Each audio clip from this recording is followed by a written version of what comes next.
गौतम बुद्ध और गरीब आदमी की कहानी। एक बार बुद्ध अपने शिष्यों के साथ चलते हुए एक गांव में आए।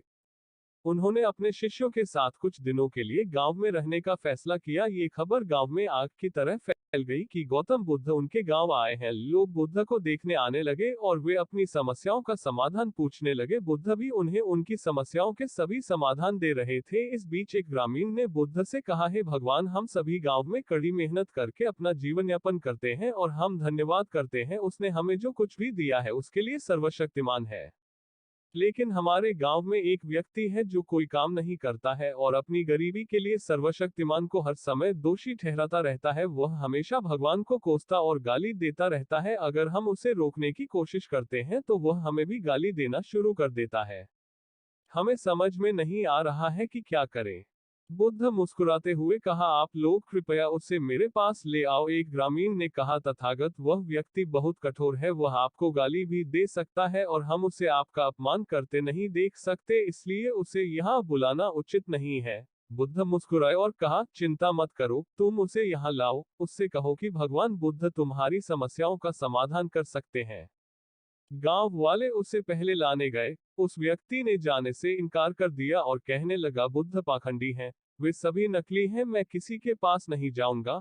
लेकिन जब कुछ ग्रामीणों ने उन्हें बताया कि बुद्ध आपकी समस्या का समाधान कर सकते हैं तो वह बुद्ध के पास जाने पर सहमत हुए। वह व्यक्ति बुद्ध को देखता रहा और कहा, आपने मुझे ये क्यों बुलाया है? क्या आप मुझे बताना चाहते हैं, क्या आप भी चाहते हैं कि मैं सर्वशक्तिमान को गाली ना दूं?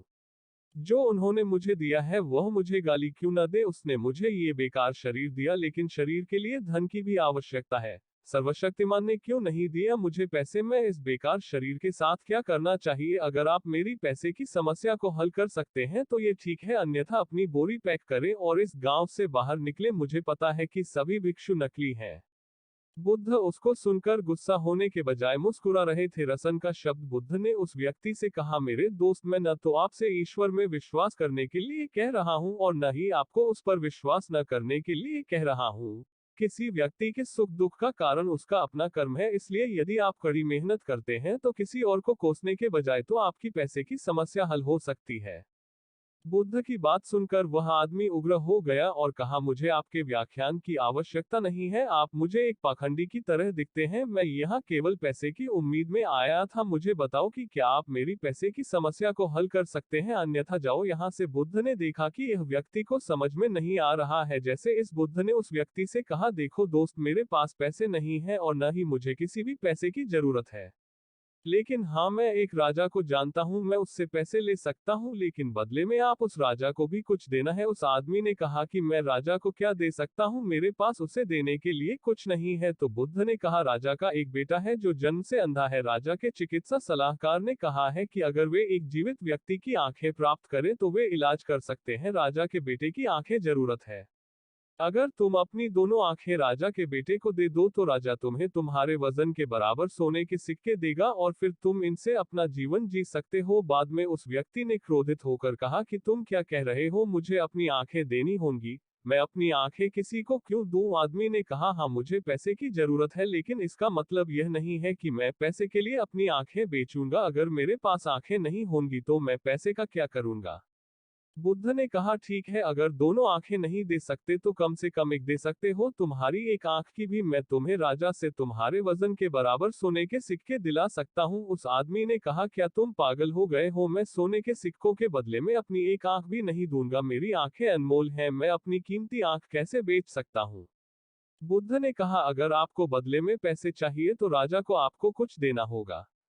वह आदमी ने कहा, मेरी आंखें अनमोल हैं, आप कृपया इस मामले को छोड़ दें, मुझे पैसे की जरूरत नहीं है, मैं किसी भी कीमत पर अपनी आंखें बेचना नहीं चाहता। ये सुनकर बुद्ध ने कहा, मेरे प्यारे दोस्त, अभी आपके शरीर का एक छोटा सा हिस्सा है। अगर आपकी आंखें अनमोल हैं तो आपका शरीर कैसे बेकार हो सकता है?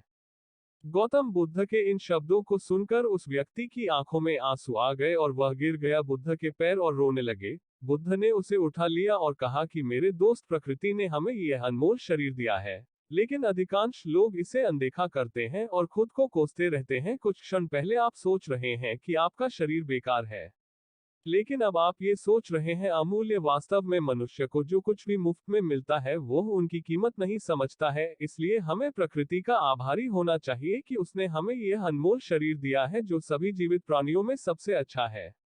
खुद को कोसने की बजाय परमात्मा को धन्यवाद देना चाहिए कि आपको इतना खूबसूरत बनाया। आप विचार, दुनिया में बहुत से ऐसे लोग हैं जिनके पास आंखें तो है लेकिन देख नहीं सकते, लेकिन फिर भी वह परमात्मा को धन्यवाद देते हैं। आपके पास तो आंखें हैं, आपके पास तो सब कुछ है। प्रकृति ने जिसको जैसा बनाया है उसको खुद को स्वीकार करना चाहिए और उसके लिए परमात्मा को धन्यवाद देना चाहिए। आशा करता हूँ आपको इस कहानी से बहुत कुछ सीखने को मिला होगा। यह कहानी अगर आपको अच्छा लगा हो तो अपने दोस्तों और मित्रों के साथ शेयर करें। धन्यवाद।